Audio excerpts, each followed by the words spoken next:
Otep à tous, bien-aimés frères et sœurs. Le malheur ne vient jamais seul à Kigali. Kagame est dans de sales draps. La Russie et la Chine sont en train de préparer une résolution pour demander à ce que Paul Kagame, que le Rwanda puisse être sanctionné. Eh oui, ils veulent mettre le Rwanda sous embargo d'achat d'armes. Et il y a probablement des poursuites qui vont être diligentées. Les gens parlent déjà de mandat d'arrêt international contre Paul Kagame.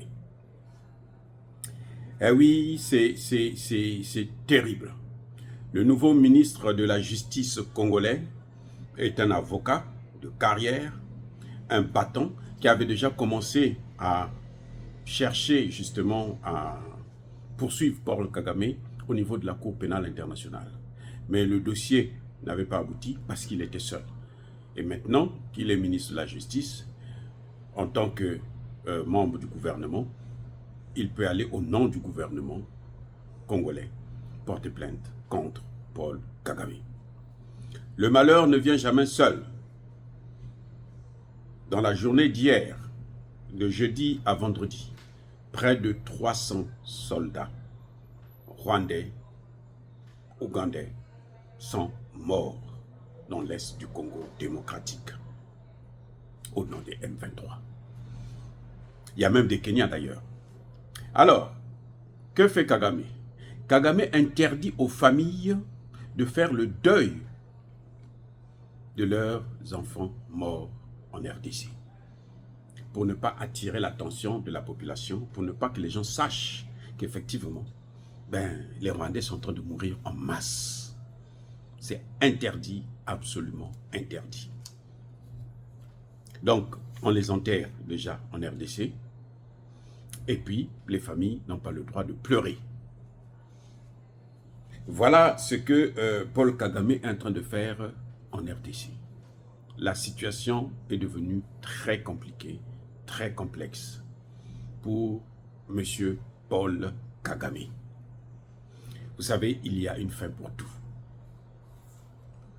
Même les Américains l'ont lâché. Aujourd'hui, c'est William Ruto, le maître, le patron de Paul Kagame.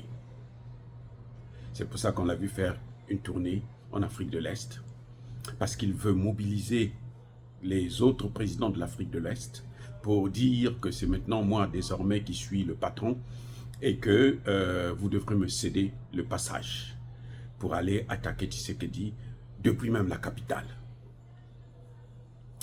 Voilà ce qui est en train de se préparer. J'espère que le président Tshisekedi aussi se prépare à l'accueillir, à accueillir ces soldats mercenaires kenyans qui vont venir accompagner bien entendu des Rwandais et des Ougandais. Dire cela, c'est inciter à la haine ou à la violence. Non. Il y a bas colère V. Encore une fois de plus, bien-aimés frères et sœurs, je persiste et je signe. Soyez bénis, abondamment bénis par le Dieu de Kémit et par nos ancêtres angélisés.